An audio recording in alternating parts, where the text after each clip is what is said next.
Hi everyone, welcome back to Screamers. I'm Jessie and it's just me and Honor this week because Maya's somewhere adrift in the North Sea. As mentioned quite heavily on the previous episode, Maya is in fact in Orkney. I don't know if you guys caught that. You might have heard it, might not. It's another semi-final. It's been another 120 minutes of football, which is actually weirdly what we wanted tonight because we wanted Germany and Spain to tie themselves out. Yeah, exactly. It couldn't have gone any better for England really to have those two teams playing the full 120. I mean, maybe if they'd been a penalty shootout with all players taking a penalty. If it had gone to like the 11th time, or like if it had cycled back around to the start, I actually think that can you imagine if they'd had to do like, that's the dream really. It's like when you step up to take a second penalty kick. Like, is it? What? Is it the dream? No, not for a player. Sounds like the for fucking me. nightmare. I wonder if that's ever happened. Yeah. I'm gonna do some like Wikipedia digging tomorrow. That'll be my like how I'll fill the hole on a day there's no Euros match. I'll just go into like a deep dive on Wikipedia. It was quite nice to just have to root for the concept of extra time tonight and not either of them. Although we were cheering on Germany, I think. We were kind of cheering on Germany, but alas, they did not deliver. But before we get stuck into tonight's semi-final, shall we revisit the emotional turmoil, the stress, yes, the trauma? Oh my god, of England versus Italy. I mean, let's see what I can remember because it's all a bit of a blur. And if you've seen our post-match reaction video, then you may have noticed that I was a little bit tipsy. She had a couple of shandies, I think. She had a few shandies. That's a nice way to put it. Got a little bit excited. Listen, if England insist on putting us through that time after time after time, we simply must have beer to cope. Yeah, I don't know that I had nothing else to turn to. I can't do that again. I think I said that in our immediate post-match. I cannot do that again. It was such a frustrating game. The first 40 minutes you could tell Serena I think we had like set up in a way that it felt like we were okay. We're going to do a considered build. We're not going to rush it. We don't need to rush it. We know that they're not a team who are necessarily as quick on the transition as like, Sweden or France. We can be quite measured in our approach. And then combined with that, we thought, we just don't need to play to the whistle for this one throw in. We'll just assume it's gone out, and then all of a sudden Italy will switch on and score a very good team goal. Yeah, and what a finish from Bonansea as well. Just like slam it into the roof of the net. Very, very cruel. Very cruel. Very, very annoying. I was infuriated. We were sat right by the one table of Azzurri fans in the bar last night who were giving it all that and then some. They were. To be fair, it was a great finish, but Severini couldn't do that with her chance later. So no, it was just what was really disappointing was the way that we kind of just. I don't know. I respect England being like, we know the way we play would eventually come good. We know we are good. We know we have a lot of different outlets. But it was like, okay, it's been about 40 minutes now, and nothing's come from that slow and gentle build. Yeah, I feel like when half time came, I was like, what? It's half time already? Yeah. We've spent 45 minutes doing this. Yeah, it was like build. And where are we going? We're going nowhere. We're going around in circles.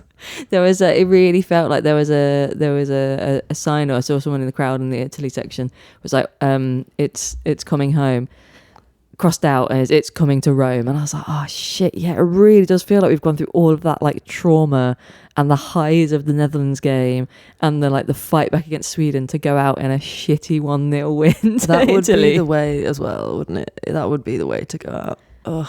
And it's like on paper, I think for a neutral, if you support the growth of the women's game, then like Italy making it through to the final would have been such an incredible story. Yeah, 100%, because like, I don't know, just the growth of women's football in their nation, like the professional league only 3 years ago. Yeah. Most of them still play like in Serie A as well, so it's very much like a home team. Yeah, 100%. So it would have been exciting for the neutral. However, we are not neutrals. And we will never be accused of being so. There's one thing we're not, it's neutral. It was, it kind of felt like we were with just waiting for the substitute magic to kick in once again, weren't we? Yeah, I think so. I was like, I don't know if there was a point where I lost faith. There was a point where I lost faith, and it was quite early on. But I was... It was in the 90th second. But I was just thinking, like, when are these subs going to come? Give me my subs. Yeah. Give me someone who give me my miche. Gonna give me my miche. I mean, give me someone who's going to score a goal. Give me someone who feels... I mean, because Russo is just having to do so much off the ball running again. It feels like and that's such a strength of her game. Her off the ball work, her running in channels, but she's having to do so much of it that we're not actually seeing the other part of her game, which is her finishing. Exactly. Like, she scored 1 goal this tournament, but I don't think that really paints a picture of how she's played. I think she's played well across the tournament. Yeah. Obviously, finishing wise, been quieter, and then last night was quieter, but she was being... Yeah. She was not being given the service that she needed. I think I was having to do a lot of that work for her. I don't think it was the best game that Lauren Hemp's had. No, it was frustrating with Hemp because you can see like she makes great runs and then she'll dribble past the defender, and then the end product was just not really there. Like just putting in some bad crosses, and everyone looked tired. Oh my god, everyone looked like there were so many like points in that game. It's like, Lauren Hemp, why are you not taking that player on the outside? Like, why you have the legs to beat them? Because she usually would as well. She usually would, and it was really weird to see her not doing that. I thought obviously there was the one big change to the starting lineup of Esme Morgan coming in to the centre back pairing and Alex Greenwood moving to left back.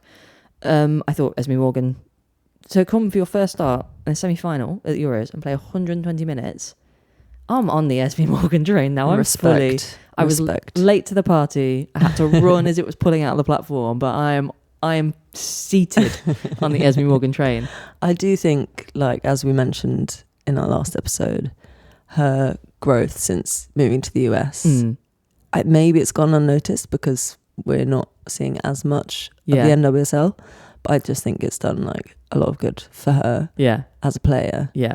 And obviously as a character as well. She's just like... I love all those shots of her in game, being like, hurry the fuck up, man. Like, everyone has this like picture of Esme as this lovely like sweet that when like she's so funny on TikTok, and all of her like player interviews, she's so sweet, she's so funny, and then you remember, this girl's a professional footballer from Yorkshire. She's not pissing about on that pitch. But I thought she did really well. I thought Kira Walsh's like ball retention and being able to bring the ball out of pockets of pressure, I thought, this is quite nice. We've not seen this in a while. It just felt like nothing was coming off, and it felt like a game that maybe Aggie Beaver-Jones could do a bit of damage in, and then Serena thought, shit, I'll throw them both on, and did a double substitution. Michelle Agyemang, saviour of nations. Agnes Beaver-Jones, saviour of Chelsea. That is so true too. Yeah, I mean, great players. Genuinely saved their season 2 years ago.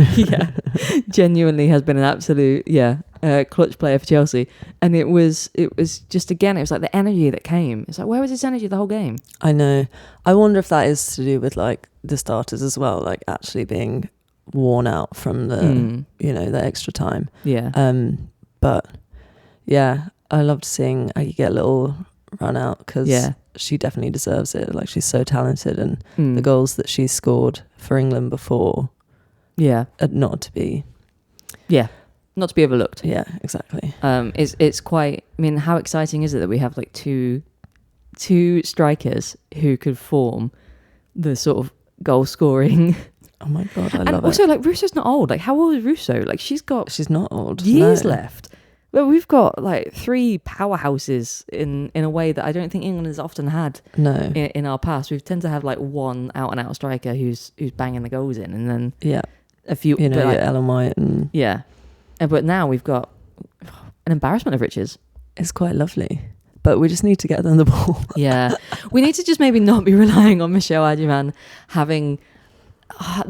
it's the finishing is one thing, but it is the composure she has as a 19-year-old player in her first major international tournament. I know, it just looks like she's not even phased at all. Yeah. And I think her positioning is amazing. Like, she obviously has that instinct. Yeah. Of just like, she knows Yeah. where to be in the box at all times. Yeah. She knows where the ball is going to land. Yeah. And that's how she gets these goals, because it's not just right place, right time. It's like, Yeah. she's making sure she's there. Yeah. So someone say it's called her goals in the past 2 matches luck. It's like, no, that doesn't come from luck. No, That is not even remotely. that is talent and hard work. And like you said, yeah, it's the ball understanding, and it was, it's a double nutmeg to get your team into extra time. Can we take a minute to talk about the quality of that goal? It's a double nutmeg, a keeper and a defender, as you put the ball in the 96th minute. 96th minute. I loved how she, like, you see the ball fall to her, Yeah. and you're like, okay, this could be something. Yeah. And she takes a second, Yeah. composes herself, sets herself, Yep. sees the space, and puts it through those fucking defenders. You know when you see those moments in games and it's like a team's chasing the goal and the ball falls to somebody, like, oh God, not you. Like, not in like, it's just like, you're not the person I want that chance to fall to, whereas Michelle is that person. Like Severini hitting it straight at Hannah Hampton. Yeah, I'm sorry, if you are that close to your own goal and you put a ball straight into the keeper's stomach, you don't deserve to win. That double save from Hampton though was truly fantastic. unreal. She has like really had a fantastic tournament. Yeah. I don't think the France game, I don't think the goals that we've conceded, because obviously we've not kept clean sheets, but I don't think, maybe this is rose tinted specs looking back, I don't think you can fault her, or at least not individually, for any of those goals. Definitely not. It's just been phenomenal. It's been Michelle. I mean, we haven't even got onto the fucking extra time yet, but like, Michelle is just something else. It's a genuine delight to see. Would like it if we didn't have to rely on it every single time. And then obviously, who else was it going to be but Chloe Kelly? Yeah. I did kind of have a feeling when she stepped up to take the pen that she was not going to score the actual penalty kick. But I was so fucking glad when that went in the net. Also, the speed of her like racing in, but it was Tooney racing in as well. Like, Tooney was like, this can't go to pens. It was actually really good though, because that movement from Toon is like blocking an Italian player, which then allows Kelly to get a foot to that ball. Yeah. So, yeah, really smart. Also, she popped out not one but two iconic celebrations doing the karma, and then like with the Thierry Henry pose at the corner flag. I love that. And I've seen some Italian head loss on Twitter today. Like, sorry, you do all of this for a missed pen, you do all of this for a missed pen, you do all of this for a penalty that shouldn't be given. I'm sorry, you shouldn't be that clueless and naive to put both of your arms around an attacker in a box. I know, exactly. He was chasing a last minute goal. Beth Mead pulled her down. And like, she let herself. Yeah, if it was so obviously wrong, there was VAR. It's intervened in this tournament. Yeah, sorry, Italy. That is the most monumental case of throwing a game away since Sweden the week before. Savage. Yeah, I do think it was soft, but not soft enough to be overturned. No. And it was, I did love, there was such magnificent camera work going on of like cutting from players who've been like, the Italian players who've been laughing like, as the minutes wound down, to then like cutting back to them with their heads in their hands. The faces of the Italian bench when Michelle Agyemang scored her goal, inject it into my veins. Like tattooed on the inside of my eyelids. Always, full disclosure, everybody, I had to like go outside of the bar from about the 89th minute. I was like, I think I just need to be outside for a few moments, and I just had like 2 or 3 minutes of watching it through the glass window, because I just like couldn't, I don't know, I was like, I just can't, I just need to be outside. And then something in me was like, no, I should go back in now, I should go back in. And I got back inside at like the 94th minute. It was divine timing. Cosmic. Serena knew I was back in. She thought, we'll line this up. We'll get this sorted. We'll get this sorted for you. So that was, I mean, we've made it hard for ourselves. We've played every single minute of football that you can possibly play. It's too much, actually. It's too much football. Too much football, too much emotional stress. Please, let's make sure that Sunday is straightforward. I fear it might not be up against Spain. in their first ever Euros final, which is just a quite astonishing. Speaking of Euros final, guess who bought flights to Switzerland after full time? So if anybody would like to donate to our coffee, actually, yeah, that's a great. It's a good time to ask for money to help. We haven't before, but now we will. But now someone's made a madcap decision and dropped nearly 500 quid on some flights. It was less than 500 quid, guys. £489. It was also less than that, but yeah, well, I'm not gonna. I can't think about it too much. Just it'll be worth it do. though to be in the stadium. Because were you at the last Euros final at Wembley? No. Well, there you go. It's my only chance to see England in a Euros final until 4 years' time. I was about to say that's bleak. It's all going to go downhill from here. No, well now I'm as a newer Lionesses fan, I'm just used to us being in finals. Yeah, at every tournament. You've really not had like the sort of grinding pain of a England fan. Yeah, the knockout heartbreak. Yeah. So I mean, I did think we might have been getting grouped, so yeah. Luckily that didn't happen. We've had like all of the stress and yet somehow still made it through. It's like it's all of the pain of like shitty England knockout loss, and yet somehow we've still done it. Truly the summit of emotions. The summit of emotions, and they're only growing. And you know, it's quite nice to know that it's not just us scamming a win as well, because I truly feel like Spain scammed a win tonight. Oh yeah, Spain scammed a win. I mean, obviously we've seen scam artists throughout this tournament. Yeah. The biggest of which were obviously Norway. But yeah, there's just been scamming. But that's how you get through it. Yeah. And if there's one player, again, you want the ball to fall to and have that moment on the Spain team, because a lot of their big hitters, I did like Mariana Caldente had a really like quiet game. Nothing was coming off. I think she probably should have come off the pitch a lot sooner. Nothing was coming off for her at all. It was a bad day at the office for her. It's just like heavy touch, getting frustrated, can't control the ball. Yeah, like, which is crazy. So unlike her. Yeah, and that Claudia Pina. Yeah, also Pina. I think if you were only like half paying attention to that game, I think you could be very easily have missed that Pina was on the pitch at points, because she wasn't as, I don't know, the player I thought really stood out for Spain, who always I think flies under the radar because of the role she plays, but was Patri. I agree. I thought she had the kind of game that I think if you don't watch as much football and you hear Patri's name, you're like, oh, you know, I watch Spain. She's not like the one who stands out so much. I think tonight was where you see that difference. Yeah, I think all tournament actually, I've been impressed with her. Obviously, she's like scored. Yeah, I just think she does kind of go under the radar a bit within that midfield. Yeah. When you're not the one who's banging in goal after goal after goal, and you're doing actually like all of the important work, she's been so good, and it just felt like she really, again, she stood out tonight when other players weren't. When other players were dropping their level, she maintained that. Yeah. I noticed this when we went to the Spain-Italy game, that Spain just keep trying to fucking backheel the ball everywhere. And I'm like, you are so cocky. Yeah. And it's not coming off. No. And you're just so cocky that you think. Yeah, these automatically will. It's going to fall to one of your players. And then I also noticed that Paraguay is like trying to do a little Russo backheel shot as well, which made me chuckle. Just, you know, not everyone's built for that. Not everyone's built for that, Selma. So yeah, I mean, kind of a crazy game, but also kind of a dull game.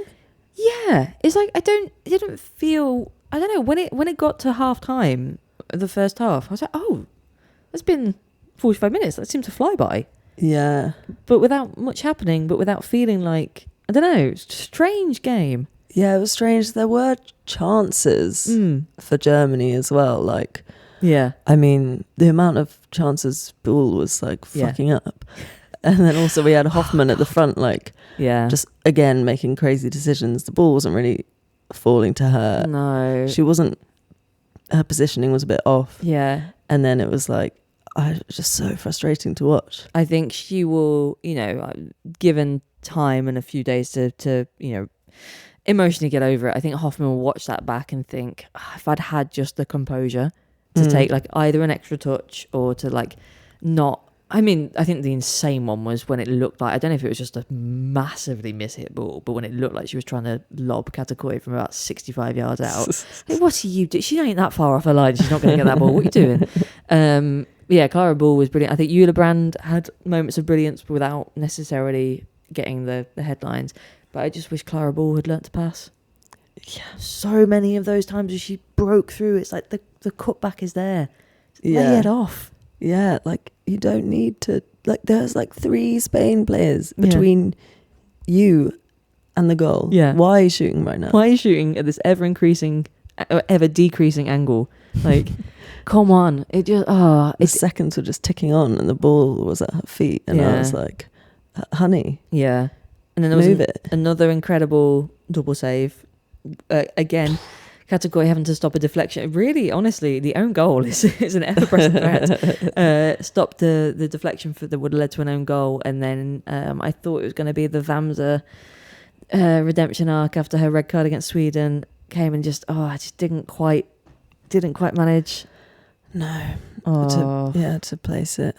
I saw a tweet as we were walking to your flat to record that said, if Germany can learn to shoot by the 2027 World Cup, I think everyone's in trouble. But it does feel like, because like Schüller just not getting on the pitch until like, what time? This is crazy to me as well. I don't know if she's like carrying a tiny injury or something, but like, I don't understand. She's been banging in goals for Germany for months. Yeah. And then it's like, oh no, we're going to start Hoffman. Yeah. And then it's like, oh no, we're going to bring on Churchy. Yeah. Yeah, it was weird. Because I think Hoffman worked against France. Yeah, I think so. And I think that they were very much trying to go down the same route. But yeah, maybe today just showed that it wasn't the quality that they needed. Yeah. I just think, I think Schüller could have done a bit of a job coming on with more than however many minutes, like hardly any minutes. Go and solve this in 5 minutes, please. That was very much like the instructions. Yeah, it's giving Serena to Michelle. Yeah. Yeah. But she hasn't got the spry energy and the, No. If it doesn't come off, it doesn't come off. But she has got a cheekiness about her, to be fair. Schüller.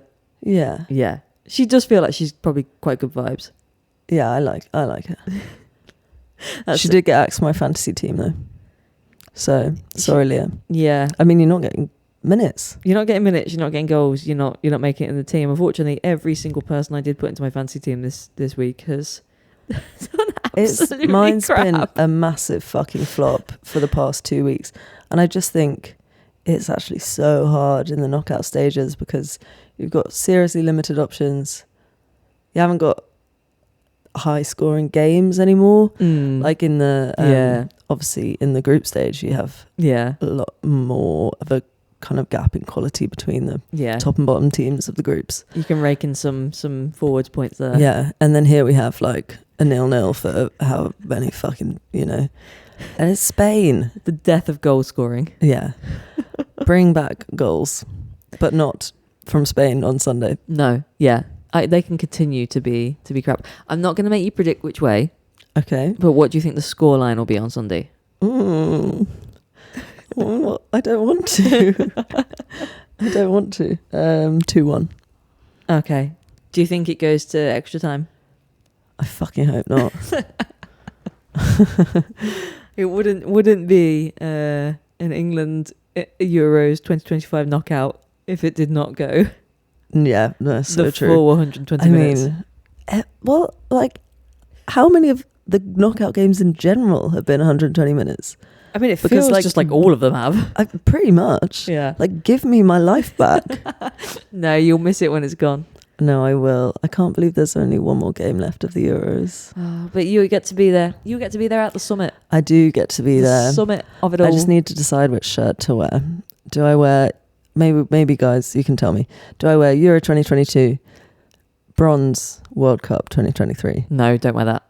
You cannot wear the Bronze World Cup 2023 shirt to a final against Spain. Not to a final, but the thing is, I wore it when we went to Baller FC to watch the England-Sweden game, and she had a fucking great game, and score the winning penalty. So I just think it has bad juju. well, that's what I thought when I was walking there. I was like, oh fuck, why have I worn this? Maybe you just need or to... the black. No, I don't want to wear black away for a final. No? We'll be in our home kits. I think how chic it'll look though. It is so chic. It's so chic. I should have got the home kit from this year, but it's okay.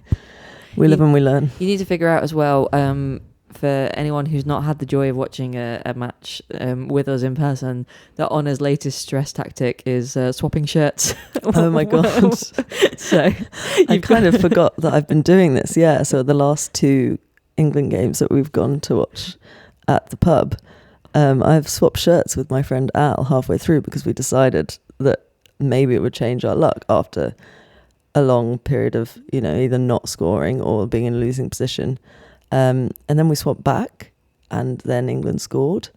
So then yesterday we swapped back and eventually England scored. Yeah, and eventually. So it's kind of like... There's no time limit on the magic. Yeah, there's no real method or structure or idea or concept. It's just a shirt switch.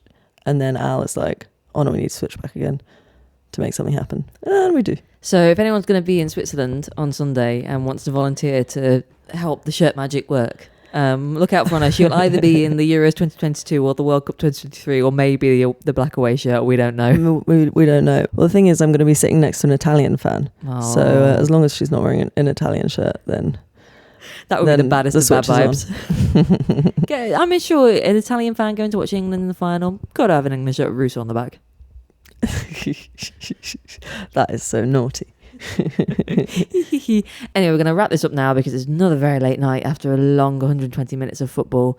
We will do some kind of podcast recording post the final, whatever the outcome on Sunday. We will have dispatches from Switzerland from Honor. Yeah, I'll be sending in voice notes. Jesse's asked me to basically do a full 90-minute stream of consciousness. Yeah, which I'm giving the listeners what they want. Right? Everyone wants to hear my inner monologue. Yeah. Unfiltered thoughts from Honor for 90 minutes or 120 minutes, who knows how long. But yeah, we will have something that comes out after the final. We will have, I'm sure we'll have a post-match reaction. We will be back in some form, probably emotionally bereft, whatever the result is. But until then, you can follow us on Instagram, on TikTok, on all the socials at screamers_pod, or you can drop us an email at screamerspod@gmail.com. Yeah, don't forget to subscribe to us on Spotify or Apple or wherever you listen to your podcasts so that you don't miss any new eps, as there are a lot of them at the moment. There's a lot of them. Football never ends. Genuinely, when will it end?